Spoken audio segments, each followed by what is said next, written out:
الحمد للہ رب العالمین والصلاة والسلام علی سید الانبیاء والمرسلین۔ الحمد للہ درس قرآن کی یہ نشست نمبر 270 ہے۔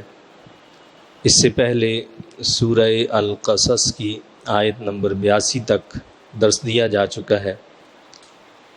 آج انشاءاللہ تعالی سورہ القصص کی آیت نمبر 83 سے درس کا آغاز ہوگا۔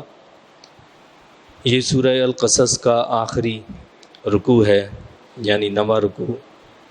اس میں اللہ رب العزت کا ارشاد پاک ہے، اعوذ باللہ من الشیطان الرجیم، بسم اللہ الرحمن الرحیم، تلک الدار الآخرۃ نجعلها للذین لا یریدون علوا فی الارض ولا فسادا والعاقبۃ للمتقین۔ یہ آخرت کا گھر ہم مخصوص کر دیں گے اس کی نعمتوں کو ان لوگوں کے لیے جو خواہش نہیں رکھتے زمین میں بڑا بننے کی اور نہ فساد برپا کرنے کی، اور اچھا انجام پرہیزگاروں کے لیے ہے۔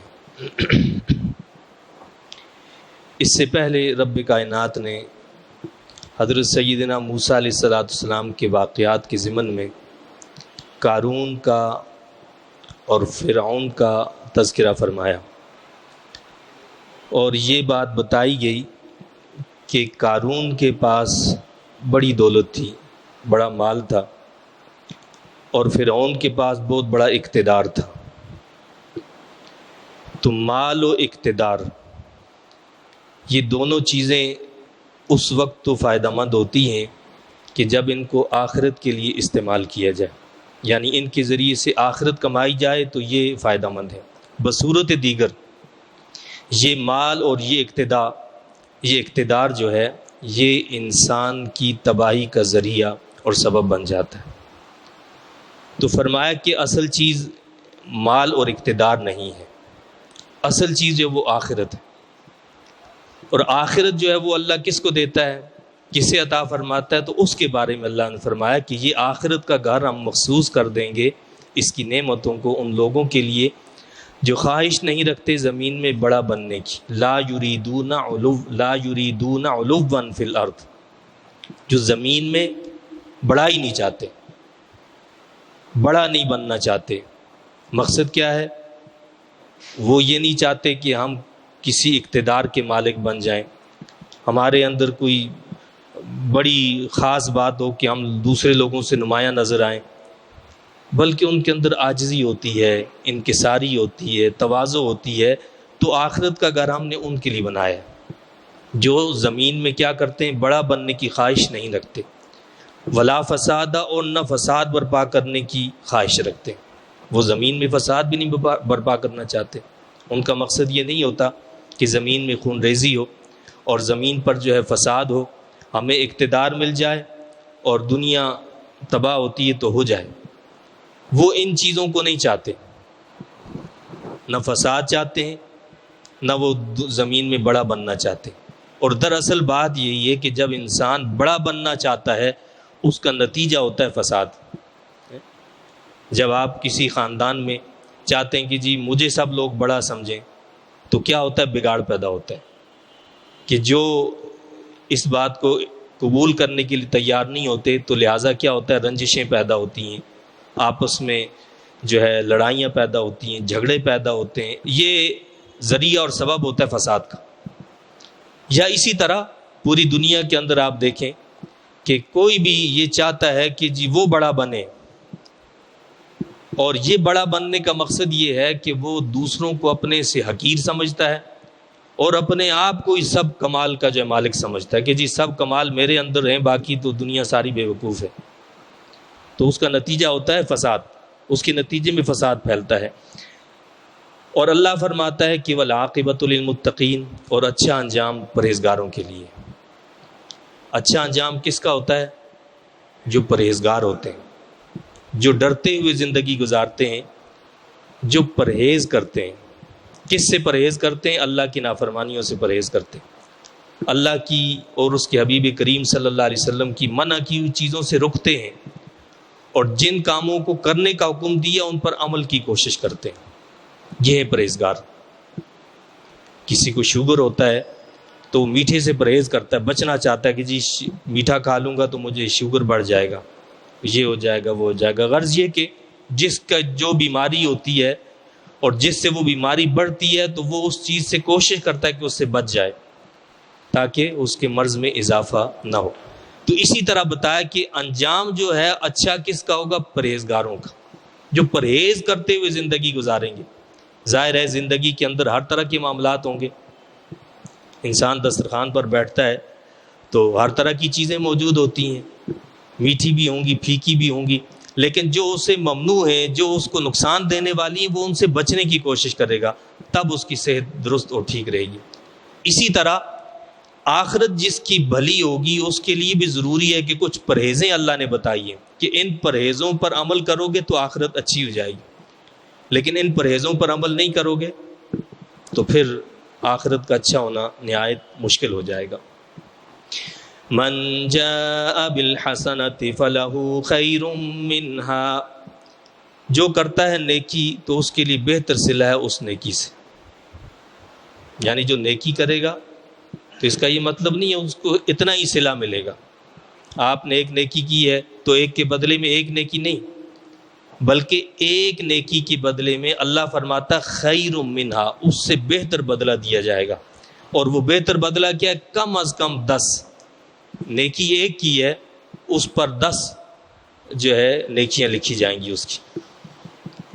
اور نیکی کا صرف ارادہ کیا ہے، ارادہ کرنے پر ایک نیکی لکھ دی جائے گی۔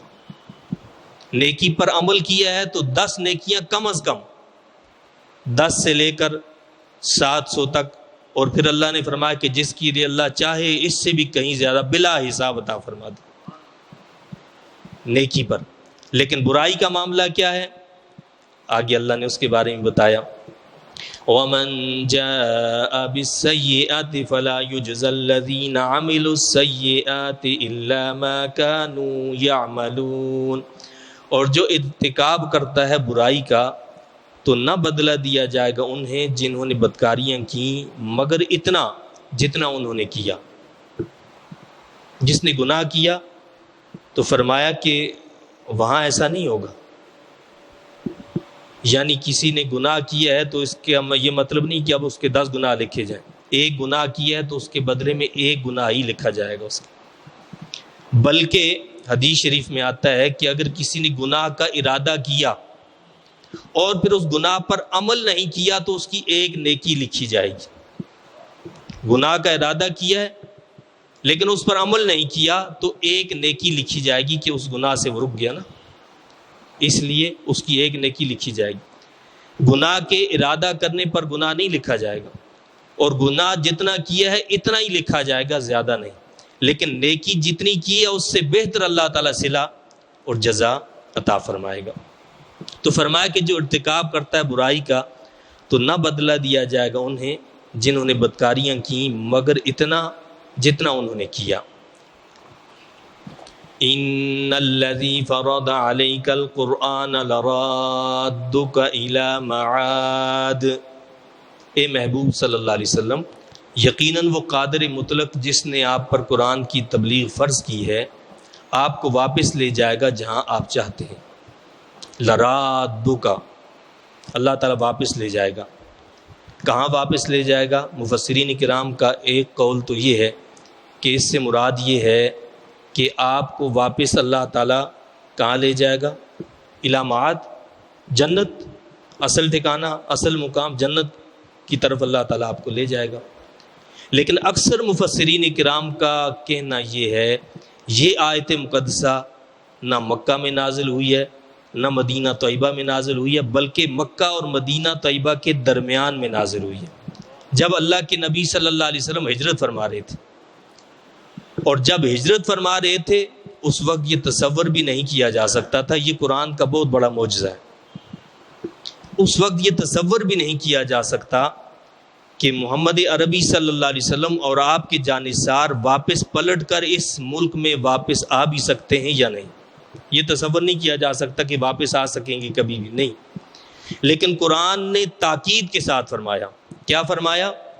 لَرَادُّكَ إِلَىٰ مَعَادٍ، اللہ تعالیٰ آپ کو واپس لے کر جائے گا جہاں آپ چاہتے ہیں. یعنی اللہ کے حبیب علیہ السلام نے فرمایا تھا نا، اے کعبۃ اللہ تجھے چھوڑ کر، حدیث پاک کا مفہوم ہے، تجھے چھوڑ کر جانے کا دل تو نہیں ہو رہا ہے، لیکن یہ لوگوں کا جو ہے معاملہ ہے، اسلام کا جو سلسلہ آگے چلانا ہے وہ چونکہ یہاں بند ہے، اس کو آگے چلانا ہے. لہٰذا اللہ کے حبیب علیہ السلام نے جانا چاہا اور فرمایا کہ تیری حرمت تو بہت زیادہ ہے، لیکن ایک مومن کی حرمت جو ہے، عزت جو ہے، وہ تجھ سے بڑھ کر ہے، تجھ سے بڑھ کر ہے.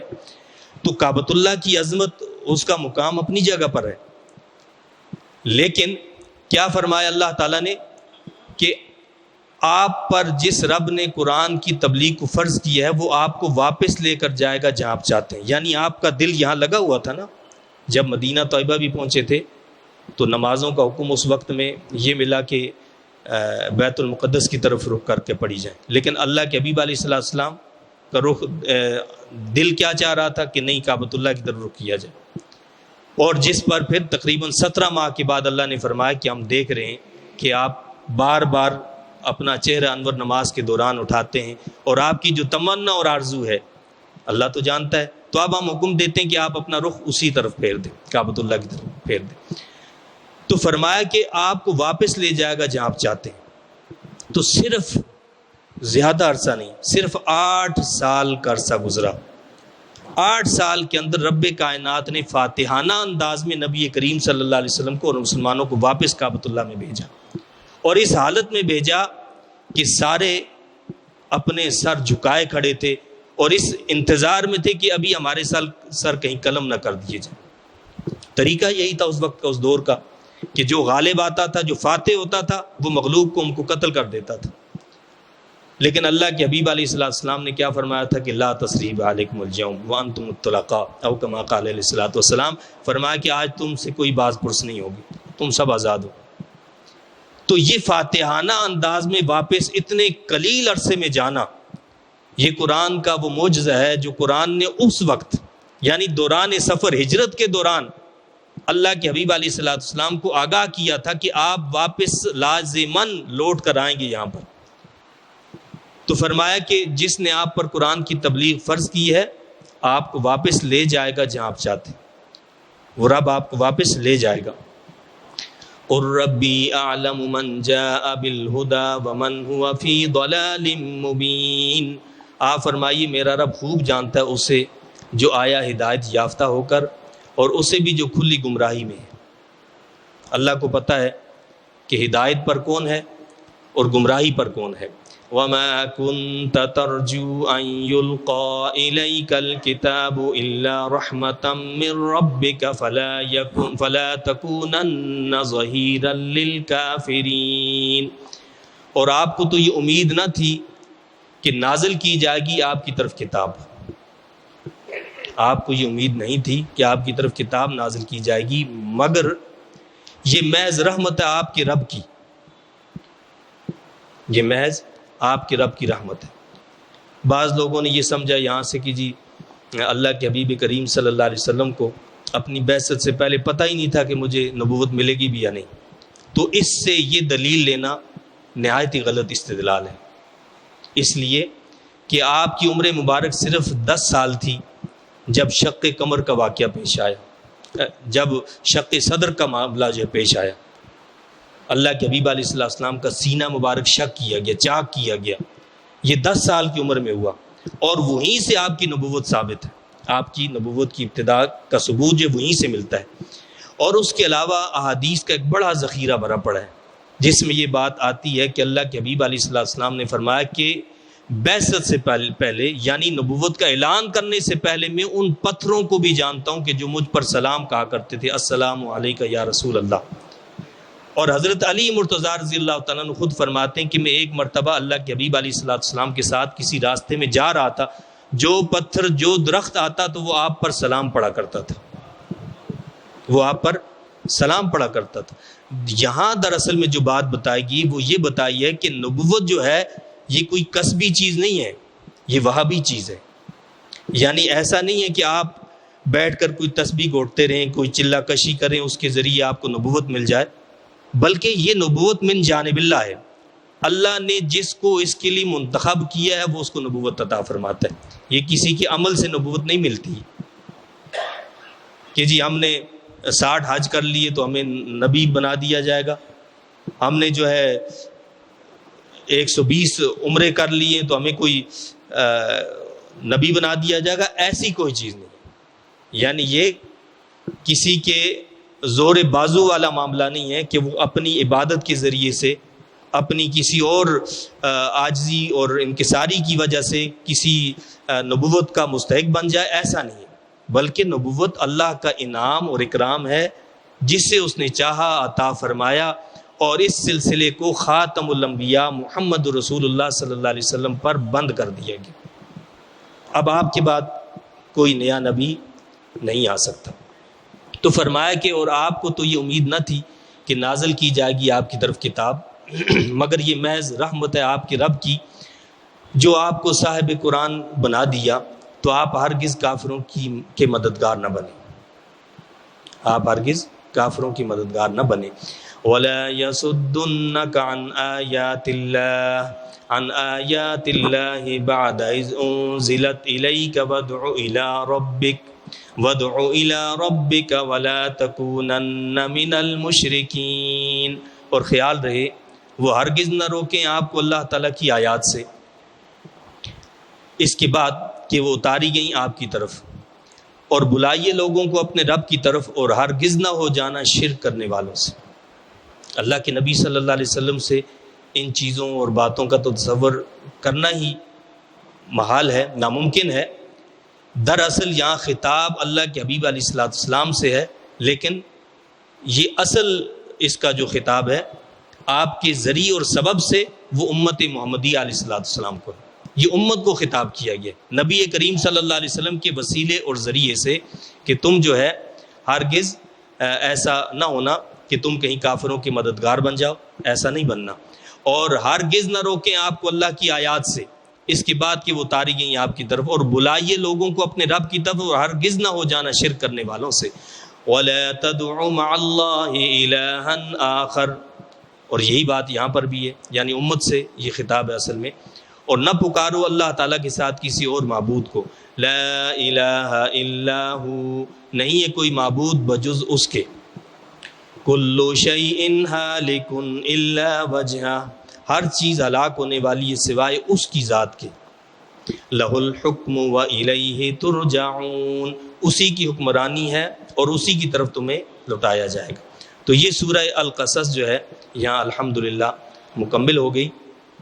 اور اس میں یہ جو ہم نے آیت پڑھی تھی یعنی 85، اور جس میں اللہ نے فرمایا کہ محبوب صلی اللہ علیہ وسلم ہم آپ کو ضرور جو ہے واپس لے کر جائیں گے، یعنی مکہ مکرمہ. ان الذی فرض علیک القرآن لرادک الی معاد. اس آیت کے بارے میں علامہ احمد جعفر خان نعیمی رحمۃ اللہ علیہ نے یہ بات لکھی ہے. فرماتے ہیں کہ جو شخص سفر پر جانا چاہتا ہو، سفر کا ارادہ ہو، گھر سے نکلتے وقت اس آیت کو پڑھے، انشاءاللہ وہ کامیابی کے ساتھ سفر سے واپس لوٹے گا. آپ کا کوئی سفر ہے، کاروباری سفر ہے، کوئی اور سفر ہے، اسٹڈی کا ہے، کسی اور ایسے معاملے کا ہے، تو کیا فرمایا کہ اگر اس آیت کو گھر سے پڑھ کر نکلیں تو انشاءاللہ کامیابی کے ساتھ واپس لوٹ کر آئیں گے. جیسے اللہ کے حبیب علیہ الصلوۃ والسلام جب تشریف لے گئے مدینہ طیبہ تو 8 سال کے اندر آپ واپس جو ہے کامیابی کے ساتھ فاتحانہ انداز میں مکہ مکرمہ میں داخل ہوئے. اس کے بعد سورہ العنکبوت شروع ہوتی ہے. یہ سورہ مقدسہ مکہ مکرمہ میں نازل ہوئی ہے. اس میں 69 آیات اور 7 رکوع ہیں. اس کے آغاز میں اللہ تعالیٰ نے حروف مقطعات کا استعمال فرمایا ہے. اللہ کا ارشاد ہے بسم اللہ الرحمن الرحیم الف لام میم احسب الناس ان يتركوا ان يقولوا آمنا وهم لا يفتنون. الف لام میم حروف مقطعات ہیں، یعنی ان سے کیا مراد ہے اللہ اور اس کے حبیب کریم صلی اللہ علیہ وسلم ہی بہتر جانتے ہیں. کیا لوگ یہ خیال کرتے ہیں کہ انہیں صرف اتنی بات پر چھوڑ دیا جائے گا کہ وہ کہیں ہم ایمان لے آئے اور انہیں آزمایا نہیں جائے گا؟ وَلَقَدْ فَتَنَّا الَّذِينَ مِن قَبْلِهِمْ فَلَيَعْلَمَنَّ اللَّهُ الَّذِينَ صَدَقُوا وَلَيَعْلَمَنَّ الْكَاذِبِينَ، اور بے شک ہم نے آزمایا تھا ان لوگوں کو جو ان سے پہلے گزرے، پس اللہ تعالیٰ ضرور دیکھے گا انہیں جو دعوی ایمان میں سچے تھے، اور ضرور دیکھے گا ایمان کے جھوٹے دعوے داروں کو۔ یہ جو آیات ہیں یہ اس زمانے اور اس دور میں نازل ہوئیں جب کچھ حالات ایسے تھے کہ مسلمانوں پر نہایت ظلم کیا جا رہا تھا، اور مکہ مکرمہ میں نازل ہوئی ہیں۔ صورتحال یہ تھی کہ بعض صحابہ کرام کو انگاروں پر لٹایا جاتا تھا۔ غلامی کی زندگی گزارنے والے جو لوگ تھے، ظاہر ہے کہ غلام جو ہوتا ہے گویا وہ ایک طرح سے مال ہوتا ہے۔ مال کا مقصد یہ ہے کہ آپ کے پاس کوئی بھی چیز ہے، آپ کے پاس ایک گاڑی ہے، آپ چاہیں اس کو بیچیں، چاہیں اس کو آگ لگا دیں، چاہیں اپنے پاس رکھیں، آپ سے کوئی پوچھ تو نہیں سکتا نہیں بھائی آپ نے کیوں بیچی ہے، یا آپ نے کیوں آگ لگائی ہے، آپ نے ایسا کیوں کی۔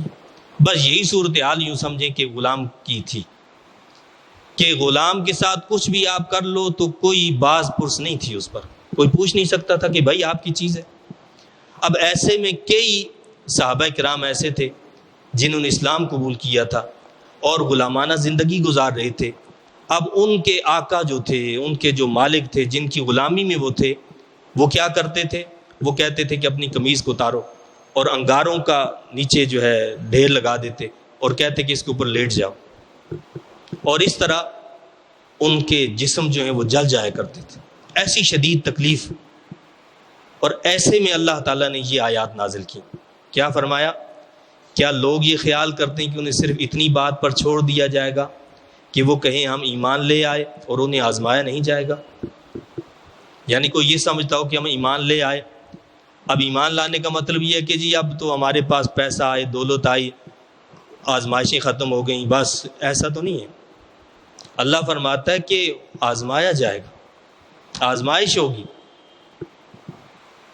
آزمائش ہوگی۔ حضرت خباب بن ارت رضی اللہ تعالیٰ عنہ فرماتے ہیں، کہتے ہیں کہ میں ایک دن آیا، یہ وہی صحابی ہیں کہ جن پر شدید ظلم اور تشدد ہوا کرتا تھا، جن کو انگاروں پر لٹایا جاتا تھا۔ کہتے میں جب آیا کعبۃ اللہ میں، اللہ کے حبیب علیہ الصلوۃ والسلام ٹیک لگائے بیٹھے تھے۔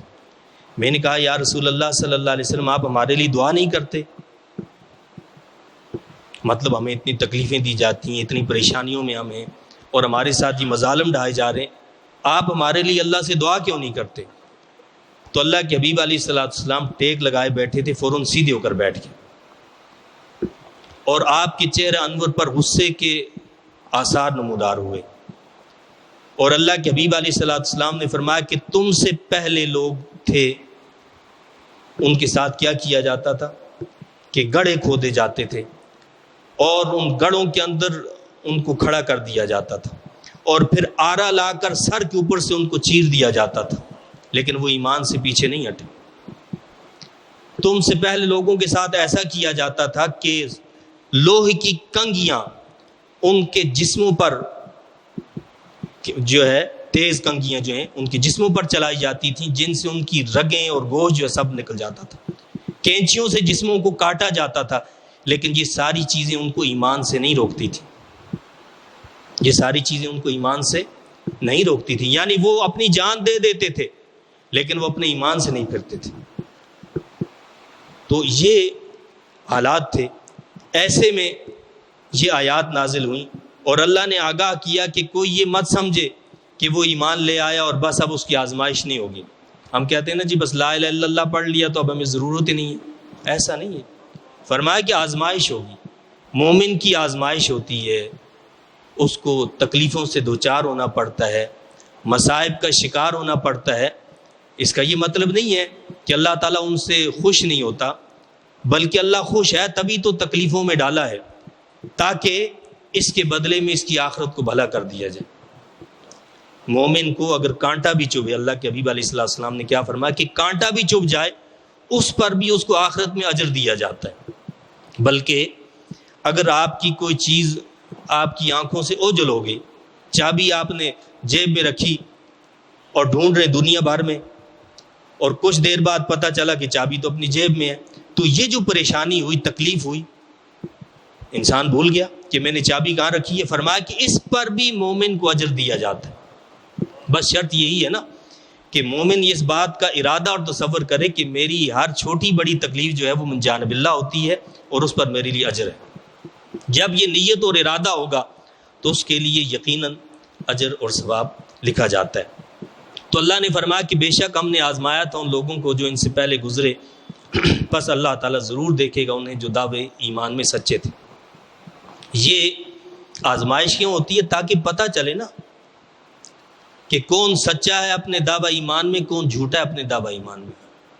جب ہم نے دیکھا کہ جی فتوحات ہو رہی ہیں، جب ہمارے پاس مال آ رہا ہے، دولت آ رہی ہے، آسانیاں آسائشیں آ رہی ہیں، اس وقت تو ہم اس کی طرف دوڑے جا رہے ہیں. لیکن جب پتہ چلا کہ مال چھن رہا ہے، دولت چھن رہی ہے، کاروبار چھن رہا ہے، اولاد کو نقصان پہنچ رہا ہے، اب ہم دین سے پیچھے ہٹ جائیں. تو یہیں سے پتہ چلے گا کہ جھوٹا دعوے دار کون ہے اور سچا ایمان کا دعوے دار کون ہے. تو فرمایا کہ اللہ کیا کرے گا؟ ضرور دیکھے گا انہیں جو دعوی ایمان میں سچے تھے، اور ضرور دیکھے گا ایمان کے جھوٹے دعوے داروں کو. فَلَيَعْلَمَنَّ اللَّهُ الَّذِينَ صَدَقُوا. یعلمن کا مطلب بظاہر تو یہ ہوتا ہے کہ جاننا، یعنی اللہ جان لے گا. لیکن اللہ تعالیٰ کے لیے جب یہ لفظ استعمال ہو تو اللہ تو پہلے سے جانتا ہے، تو وہاں اس کے لیے جاننا معنی نہیں کیا جائے گا بلکہ دیکھنا معنی کیا جائے گا. یعنی عملاً پریکٹیکلی دیکھے گا رب کائنات کہ اس نے یہ کام کیا. اللہ تو جانتا ہے کہ اس نے یہ کام کرنا ہے، لیکن جب تک پریکٹیکل نہ ہو،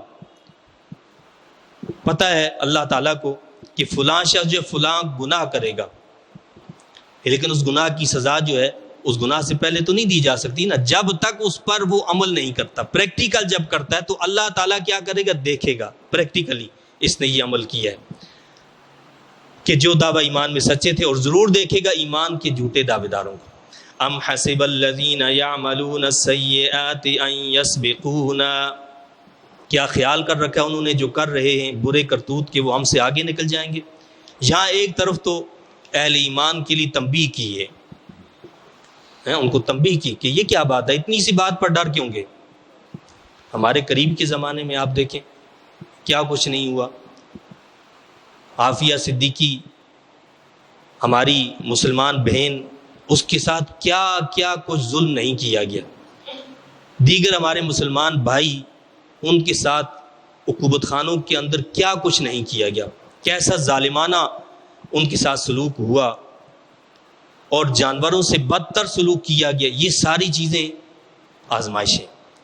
ایسے میں کیا تنبیہ ہے کہ جب آزمائش آئے تو اس پر گھبرانا نہیں ہے، لیکن اس کے ساتھ ساتھ اللہ رب العزت کا طریقہ کیا ہے؟ وہ تسلی بھی دیتا ہے. ساتھ میں کیا فرمایا؟ کیا خیال کر رکھا ہے انہوں نے جو کر رہے ہیں برے کرتوت کہ وہ ہم سے آگے نکل جائیں گے؟ یعنی تم گھبراؤ مت.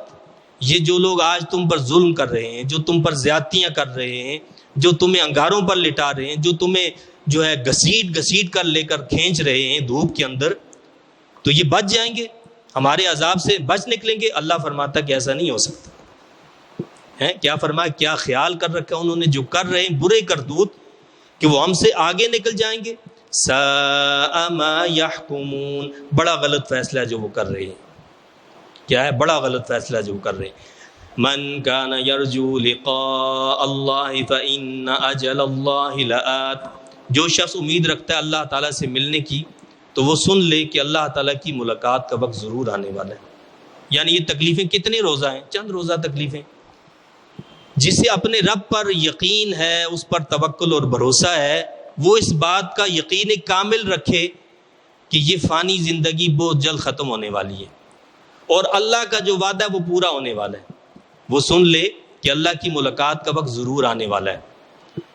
وَهُوَ السَّمِيعُ الْعَلِيمُ. اور وہی ہر بات سننے والا، ہر چیز کو جاننے والا ہے. وَمَنْ جَاهَدَ فَإِنَّمَا يُجَاهِدُ لِنَفْسِهِ. اور جو شخص کوشش کرتا ہے حق کو سر بلند کرنے کی تو اپنے فائدے کے لیے کوشاں ہے. ان اللہ لغنی عن العالمین. بے شک اللہ تعالی غنی ہے تمام کائنات سے. اب یہاں یہ بتایا ہے کہ جو شخص بھی کوشش کرتا ہے جہاد کرتا ہے، جاہدہ، جہد مسلسل کرتا ہے، محنت کرتا ہے، کوشش کرتا ہے، تو فرمایا کیا اس سے کوئی اللہ کو فائدہ ہے؟ اللہ فرماتا ہے کہ فَإِنَّمَا يُجَاهِدُ لِنَفْسِهِ، جو بھی کوشش کرتا ہے، نیک صحیح کرتا ہے، نیکی کے لیے محنت کرتا ہے، تو اس سے اللہ کو کوئی فائدہ نہیں ہے، وہ اپنے فائدے کے لیے کوشاں ہے۔ کیوں؟ اللہ کی ذات تو وہ ہے کہ لَغَنِيٌّ عَنِ الْعَالَمِينَ، وہ تو تمام کائنات سے بے نیاز ہے، وہ غنی ہے، اسے کسی کائنات کی ضرورت نہیں ہے کہ کائنات میں کوئی اس کی عبادت کرے گا تو اس کی بادشاہت قائم رہے گی، کوئی عبادت نہیں کرے گا اس کی تو اس کی بادشاہت جو ہے وہ ختم ہو جائے گی، ایسا نہیں ہے، اس کی بادشاہت تو قائم ہے، وہ قائم رہے گی۔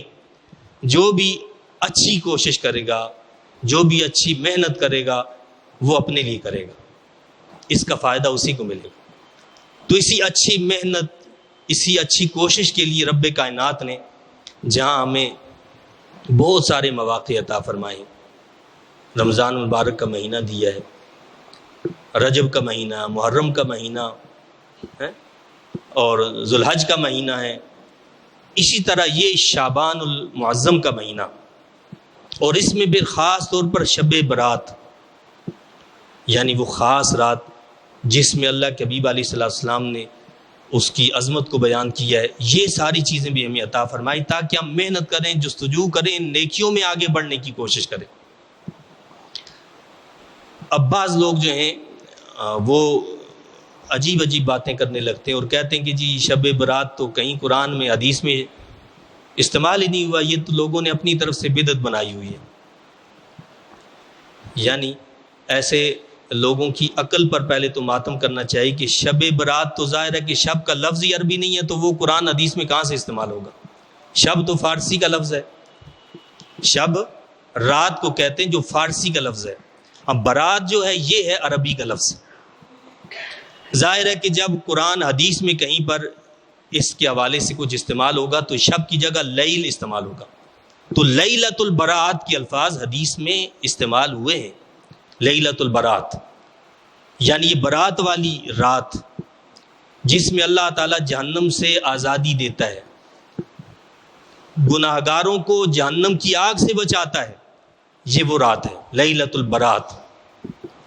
تو مقصد یہ ہے کہ بعض تو کہتے ہیں یہ سب بالکل بے اصل باتیں ہیں اور کوئی اس کا حقیقت سے تعلق نہیں ہے، حالانکہ کئی صحابہ کرام سے احادیث مروی ہیں اور اللہ کے حبیب علیہ الصلوۃ والسلام نے اس شب کی فضیلت کو بیان کی ہے۔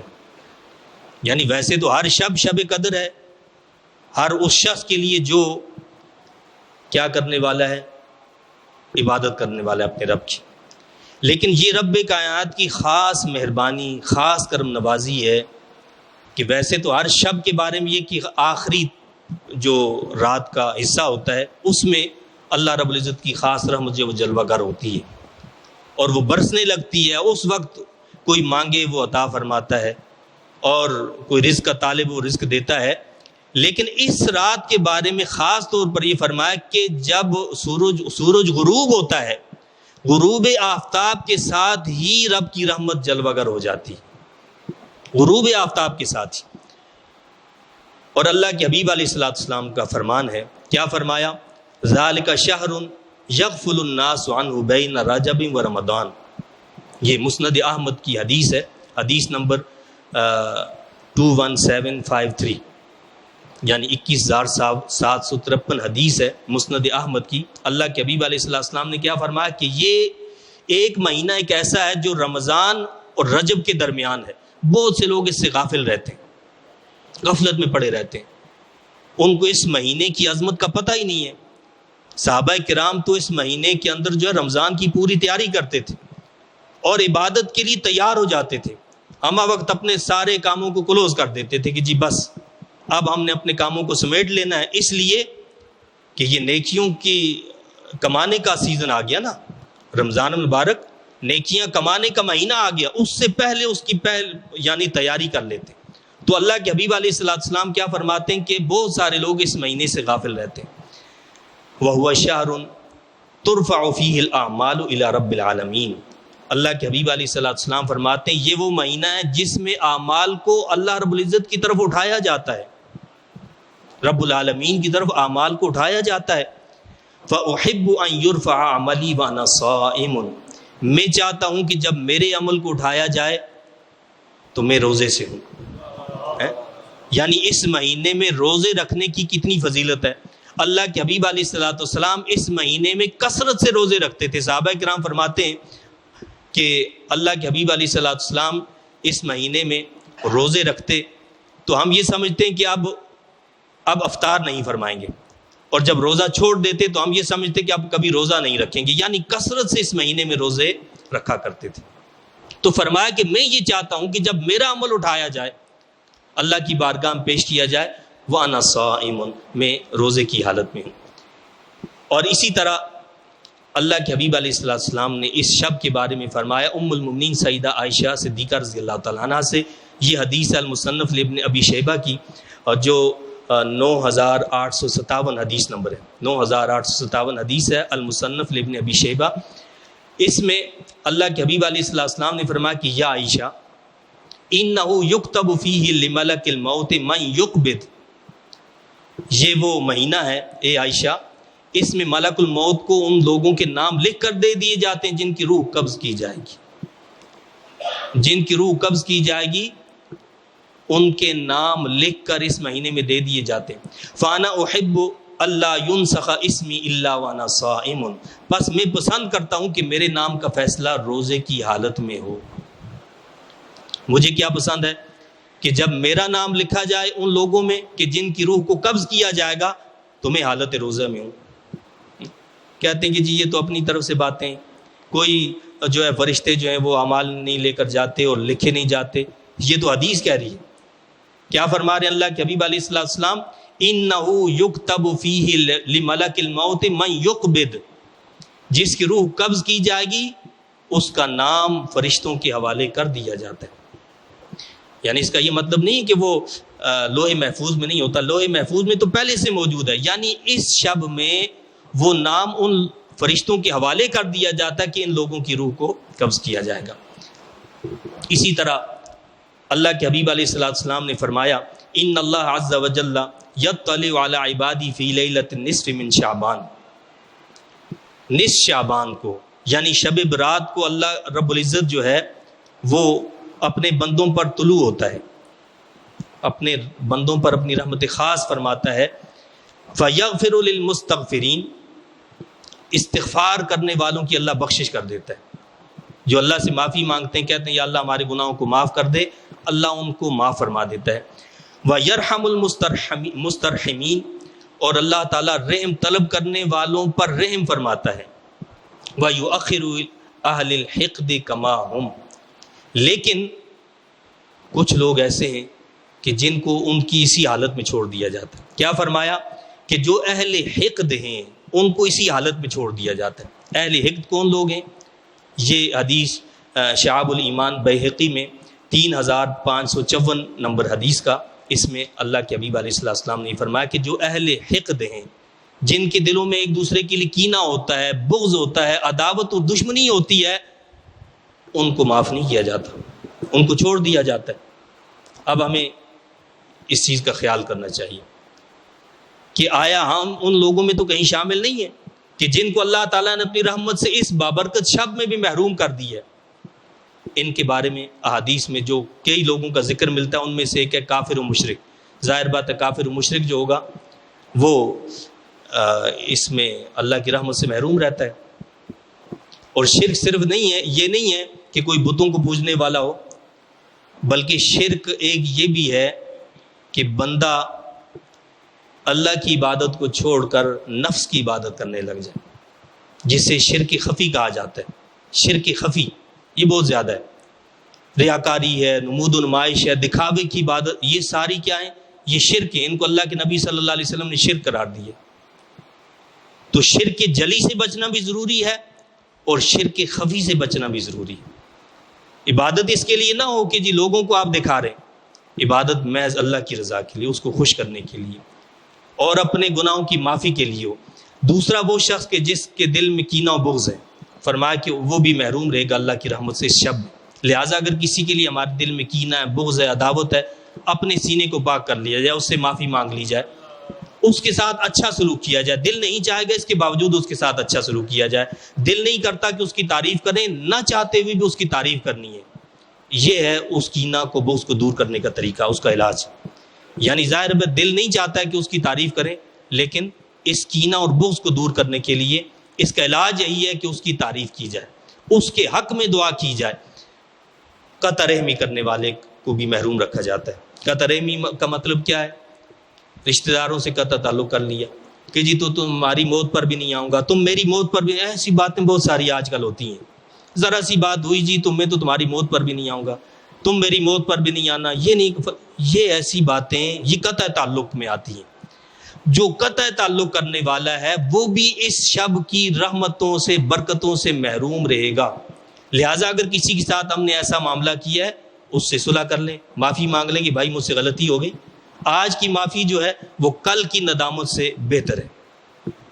آج بچ جائیں گے ہم اور اللہ کو خوش کر لیں گے، اور اللہ چاہتا ہے کہ بندے سے غلطی ہوتی ہے وہ معافی مانگ لے مجھ سے، اور صرف اس سے معافی نہیں، ظاہر بات ہے جہاں بندے کا حق ہے تو وہاں بندے سے معافی مانگنا ضروری ہے۔ تو لہٰذا کسی سے قطع تعلق کیا ہے تو آپ کشادہ دلی سے اس سے معافی مانگ لیں۔ وہ نہیں مانتا نہ مانے، آپ کی طرف سے حق ادا ہو جائے گا۔ بعض لوگ کہتے ہیں کہ جی وہ ہم تو یہ کرتے ہیں لیکن وہ پھر بھی نہیں مانتا، یہ آپ پہل کریں، آپ آگے بڑھیں، آپ معافی مانگ لیں۔ وہ معافی نہیں مانگتا، اب سارا معاملہ اس پر ہے، آپ پر کچھ نہیں ہوگا، آپ گناہ سے بری ہو جائیں گے، آپ اس گناہ سے بری ہو جائیں گے۔ لہٰذا کیا کرنا ہے؟ معافی مانگنی ہے۔ ناحق قاتل، کسی کو ناحق قتل کرنے والا، وہ بھی اس شب کی رحمتوں برکتوں سے محروم رہے گا۔ والدین کا نافرمان، یہ بھی بڑی بڑھ گئی آج کل یہ چیز، ماں باپ کی نافرمانی ہو رہی ہے۔ آپ عبادت کریں، تسبیحاں پڑھتے رہیں، قرآن پڑھتے رہیں، اس کا کوئی فائدہ نہیں ہوگا جب تک ماں باپ راضی نہ ہوں۔ تسبیحاں کام نہیں آئیں گی، قرآن حدیث بھی کام نہیں آئے گا۔ کیوں کہ قرآن حدیث تو کہتا ہے کہ ماں باپ کی فرما برداری کرو، ان کی اطاعت کرو، ان کے ساتھ اچھا سلوک کرو، اور ہم اس کی نافرمانی کر رہے ہیں تو کہاں سے اللہ راضی ہوگا؟ باپ کی رضا میں رب کی رضا، ماں کے قدموں میں جنت، تو پھر ان کے بغیر جنت میں کیسے داخل ہوں گے؟ جنت میں نہیں داخل ہو سکتے۔ تو لہٰذا ماں باپ کو راضی رکھنا، ان کو خوش کرنا ضروری ہے۔ اگر ان کی نافرمانی ہوئی ہے، وہ ناراض ہیں، ان کو راضی کریں۔ ان کی رضا دراصل اس شب کی برکت اسی وقت حاصل ہوگی جب وہ راضی ہو جائیں۔ وہ راضی ہو جائیں، آپ سمجھ لیں کہ اللہ نے آپ اس کو اس رات کی برکتیں عطا فرما دی۔ لیکن اگر وہ ناراض ہیں تو اس شب کی برکتیں بالکل نہیں ملیں گی، محروم رہیں گے۔ اور چھٹا وہ شخص ہے کہ جو زانی ہے، زانی مرد، زانی عورت، جو بھی ایسا، وہ بھی اس شب کی برکتوں سے محروم رہے گا، بشرطے کہ وہ سچی توبہ کر لے۔ اگر سچی توبہ کر لے اللہ اس پر رحم فرمائے گا، لیکن جو سچی توبہ نہیں کرتا تو بہرحال وہ بھی اس رات کی رحمتوں برکتوں سے محروم رہے گا۔ اور عادی شرابی، جو شراب کا عادی ہے، اسے بھی اللہ تعالیٰ اس شب کی برکتوں سے محروم رکھے گا۔ آخر میں بس چھوٹی سی ایک بات، وہ لوگ جو خصوصاً اس شب کو بدعت کہتے ہیں، اور وہ خود انہوں نے کبھی زحمت نہیں کی کہ اپنے امام کو، ویسے تو وہ اماموں کو مانتے ہی نہیں ہیں، تقلید کے قائل نہیں ہیں، لیکن پھر بھی ان کے جتنے بھی معاملات ہیں اس میں وہ بہرحال کچھ ایسے لوگ ہیں جن کو وہ اپنا امام تسلیم کرتے ہیں۔ علامہ ابن تیمیہ یہ لکھتے ہیں، ہر بات پر ان کے لیے ہوتا ہے کہ علامہ ابن تیمیہ نے یہ کہا ہے۔ علامہ ابن تیمیہ جو ہیں وہ اپنی کتاب اقتداء الصراط المستقیم میں لکھتے ہیں، جلد دوم صفحہ 136 بیروت سے چھپی ہوئی ہے۔ اس میں لکھتے ہیں کہ لیلۃ النصف من شعبان، یہ شعبان کی جو 15ویں رات ہے، فقد روی فی فضلها من الاحادیث المرفوعہ والآثار، اس کے بارے میں مرفوع احادیث اور آثار موجود ہیں۔ ضعیف کی بات ہی نہیں کی، خود وہ کہہ رہے ہیں مرفوع احادیث۔ مرفوع کا مطلب یہ ہوتا ہے کہ وہ احادیث جو نبی کریم صلی اللہ علیہ وسلم سے ڈائریکٹ جا کر ملتی ہیں، وہ احادیث کہتے ہیں کہ ثابت ہیں۔ تو کہتے ہیں کہ فقد روی فی فضلها من الاحادیث المرفوعۃ والآثار ما یقتضی انہا لیلۃ مفضلۃ، جس کا تقاضا یہ ہے کہ یہ شب بڑی فضیلت والی ہے۔ جن احادیث کا تقاضا کیا ہے کہ یہ رات جو ہے بڑی فضیلت والی رات ہے۔ وَأَنَّ مِنَ السَّلَفِ مَنْ كَانَ يَخُصُّهَا بِالصَّلَاةِ فِيهَا۔ علامہ ابن تیمیہ لکھتے ہیں، کیا کہتے ہیں کہ ہمارے اسلاف کا طریقہ یہ تھا کہ ان میں سے بعض لوگ اس رات کو صرف نماز کے لیے مختص کر دیتے تھے، اس رات میں عبادت ہی کرتے رہتے تھے، نماز ہی پڑھتے رہتے تھے۔ تو کم از کم ہماری بات نہیں، علامہ ابن تیمیہ کی بات کو انہیں تسلیم کر لینا چاہیے کہ یہ شب جو ہے عام شب نہیں ہے۔ لیکن اس کا یہ مطلب بھی نہیں ہے کہ مقصد یہ ہے کہ بعض لوگ یہ سمجھتے ہیں کہ جی بس اس رات میں صرف جاگنا ہے، جاگنا کوئی عبادت نہیں ہے۔ بھائی جاگنے کا مطلب یہ کہ اس رات میں جاگ کر عبادت کرنی ہے۔ پتہ چلا کہ آپ جاگ کر جو ہے بری حرکات کر رہے ہیں، اور اب موبائل آ گیا تو موبائل ہی سے جان نہیں چھوٹتی ہے، اسی میں گھسے ہوئے ہیں، تو اس رات کی برکتوں سے محروم۔ اس رات میں جاگنے کا مطلب ہے قرآن پڑھیں، تلاوت کریں، ذکر اذکار کریں، اچھی محافل میں بیٹھیں، اللہ والوں کے ساتھ بیٹھیں، نیک لوگوں کے ساتھ بیٹھیں، یا اپنے گھر میں بیٹھ کر ذکر و اذکار کریں۔ مقصد یہی ہے کہ اللہ کی یاد میں اس رات کو گزارنا ہے، فضولیات میں نہیں۔ اللہ تعالیٰ مجھے آپ کو ہم سب کو عمل کی توفیق عطا فرمائے، آمین۔ وآخر دعوانا الحمدللہ رب العالمین۔